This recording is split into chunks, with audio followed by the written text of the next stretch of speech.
Hey, if you've heard me talk about how I hate the company Intuit, the makers of QuickBooks and TurboTax, I wanted to share with you an article sharing the research about why this is such an unethical company.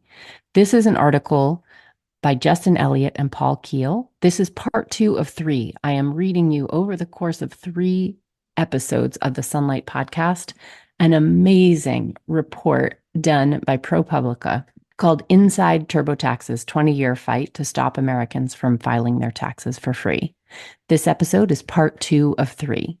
If you haven't heard the first episode, you might want to go back in your feed and listen to the last one first.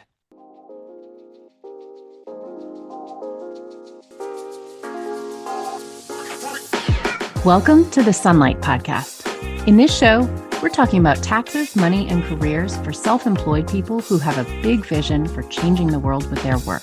I'm your host, Hannah Cole, artist, tax pro, and the founder of Sunlight Tax. If you're a creative or soul-centered entrepreneur or wellness practitioner who wants to grow your business sustainably, manage your taxes, and build a stash of fuck you money so you can control your time and have a bigger impact with your work, you are in the right place.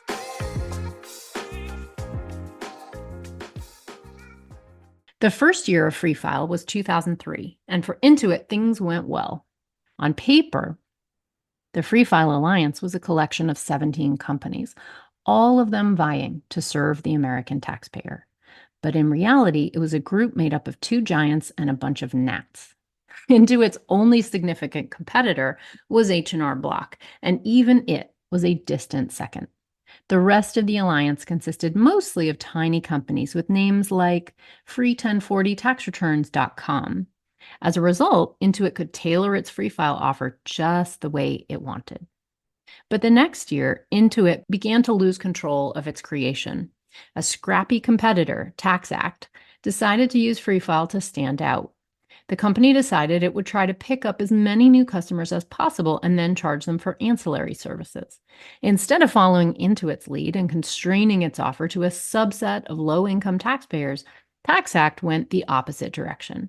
Why not go for an offer that's much simpler to understand, is how Lance Dunn, the president of the maker of TaxAct, described the strategy in a later court hearing. It began advertising a pitch for, quote, free federal online tax preparation and e-filing for all taxpayers. No restrictions, everyone qualifies, unquote. TurboTax's offer on the Free File page, meanwhile, was more difficult to parse. Quote, if you are eligible for EIC, are age 22 or younger, age 62 or older, or active military with a W-2, unquote. EIC stood for the Earned Income Tax Credit. TaxAct's ploy was a smashing success. The company's volume exploded. Alarmed, Intuit tried to get the other companies not to offer their products for free to too many potential customers, according to Dunn. Such a request could be collusion, a violation of antitrust law, Dunn said. Quote, Intuit asked the Free File Alliance members that we should restrict offers, which I believe is probably not legal for that group to restrain trade, unquote, he said. ProPublica asked Intuit about Dunn's accusation, but the company did not respond. Dunn, who declined to speak with ProPublica, made these remarks during sworn testimony in 2011. The hearing was part of an antitrust case by the Justice Department against H&R Block after it tried to buy TaxAct. The U.S. argued that by eliminating a competitor, the merger would create a duopoly of Intuit and H&R Block. Although the Justice Department ultimately blocked that takeover, the market has grown even more consolidated in recent years. In 2019, according to a ProPublica analysis of IRS data, the 2 giants accounted for 81% of all individual returns filed using tax prep software. On the defensive, Intuit and H&R Block match TaxAct, quote, no restrictions offer on Free File. Americans rushed to file for free, and in 2005, 5 million people filed their taxes through the program. Free File had become the most popular way to file taxes online. Intuit viewed the popularity of Free File as a serious threat and took its case to Congress. That year, Brad Smith, then a senior vice president at the company and head of TurboTax, told a House committee that, quote, the current Free File Alliance program has drifted very far from its original public service purpose and objective, unquote, as he put it. The program wasn't supposed to be for everyone, he said. It was for the, quote, disadvantaged, underprivileged, and underserved taxpayer populations, unquote. Intuit's argument quickly gained traction at the IRS. Already in March 2005, the IRS had written to the Justice Department for legal advice on modifying the Free File program. The agency wanted to know, would it run afoul of antitrust laws if the IRS barred companies in the Free File Alliance from offering a free product to everyone? The Justice Department responded in a May 2005 letter. Clearly, wrote Renata Hesse, an antitrust section chief at the department, quote, any agreement among alliance members to restrict such free service is likely a form of price fixing, unquote, and thus illegal. But there was still a way for Intuit to get what it wanted. She wrote that if the IRS itself were to impose such a restriction, it would be legal. The IRS swooped in to beat back Intuit's competition, doing for Intuit what the company could not do on its own. Despite just 5 million Americans using a program that was purportedly available to 80 million, the IRS agreed that Free File needed to be reined in. The agency made its reasoning clear in a previously unreported letter sent to the Free File Alliance the following year. Bert Dumars, then head of electronic filing at the IRS, wrote that there had been a huge jump in people using Free File in 2005, but no corresponding boom in people paying for tax prep. Quote, if this trend continued, the IRS was concerned that it could cause many vendors to go out of business, unquote. He wrote, stock market analysts, he pointed out, had said Free File, quote, represented a threat to future revenues and profits of the publicly traded company participants, unquote. The IRS decided to remove this threat. The new agreement struck between the IRS and the Alliance in 2005 gave Intuit what it had sought. Companies were now expressly barred from offering free tax prep to everyone through the program. Instead, only taxpayers under an income cap, then $50,000 a year, would be eligible.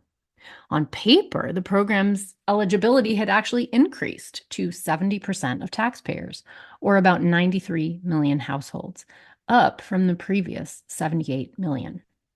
But in practice, because broad, easy-to-understand offers were now barred, it was clear the program's use would decline.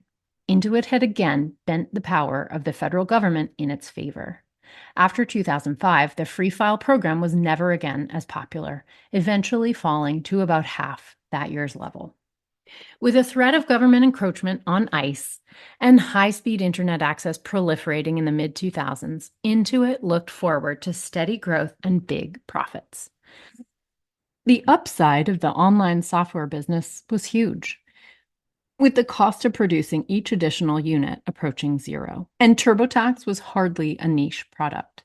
Intuit executives still excitedly talk about the TAM, total available market, of TurboTax as every single filer in the country, now over 150 million households. But TaxAct's Free File gambit had forever transformed the industry. Advertising, quote, free was a great lure, so TaxAct took the battle to a different venue.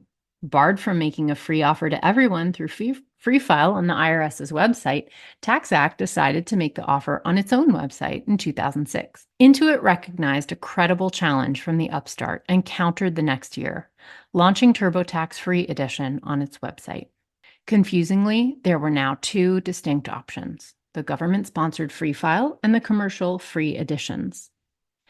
For customers who managed to qualify, the new commercial options offered by these companies were similar to what they could get on the IRS's Free File website.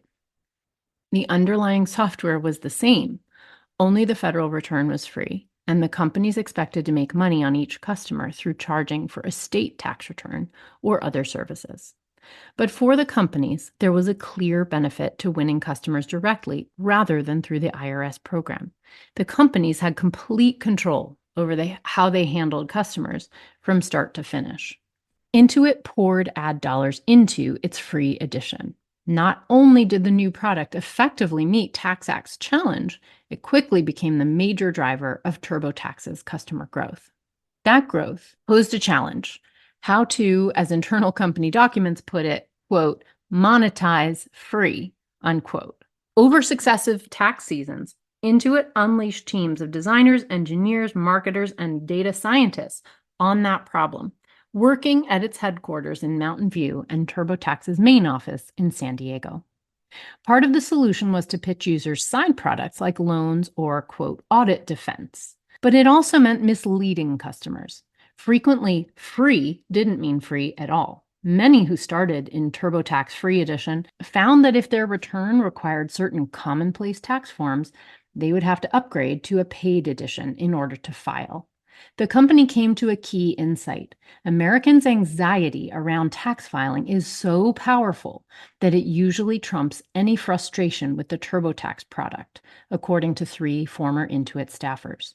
So even if customers click on, quote, free and are ultimately asked to pay, they will usually do it rather than start the entire process anew. Intuit capitalized on this tendency by making sure the paywall popped up only when the taxpayer was deep into the filing process. Quote, there's a lot of desperation. People will agree, will click, will do anything to file, unquote, said a former longtime software developer. Every fall before tax season, the company puts every aspect of the TurboTax homepage and filing process through rigorous user testing. Design decisions down to color, word choice, and other features are picked to maximize how many customers pay, regardless if they are eligible for the free product. Quote, dark patterns are something that are spoken of with pride and encouraged in design all-hands meetings, unquote, said one former designer. In the design world, quote, dark patterns, unquote, are tactics to get users to do something they don't necessarily mean to do. ProPublica previously documented dark patterns encountered by people trying to file their taxes for free. On TurboTax's homepage, for example, the company carefully chooses how it describes the different editions. Prominently featured next to Deluxe Edition, which costs around $100, is the phrase, quote, maximize your deductions, unquote. If users initially click on the deluxe software, they are never offered the choice to go to the free edition, even if the no-cost option would produce the same return. Quote, maximize your deductions was legendary at Intuit for its effectiveness in steering customers eligible for free filing to buy the paid product, according to a former marketing staffer. Another celebrated feature, former staffers said, were the animations that appear as TurboTax users prepare their returns. One shows icons representing different tax deductions scrolling by, while another at the end of the process shows paper tax forms being scanned line by line and the phrase, quote, let's comb through your returns, unquote. What users are not told is that these cartoons reflect no actual processing or calculations. Rather, Intuit's designers deliberately added these delays to both reinforce and ease users' quote, fear, uncertainty, and doubt, unquote. The animations emphasize that taxes are complicated, but also reassure users that the technological wizardry of TurboTax will protect them from mistakes. In a statement, the Intuit spokesman said, quote, the process of completing a tax return often has at least some level of stress and anxiety associated with it. To offset these feelings, we use a variety of design elements, content, animation, movement, etc., to ensure our customers' peace of mind, unquote.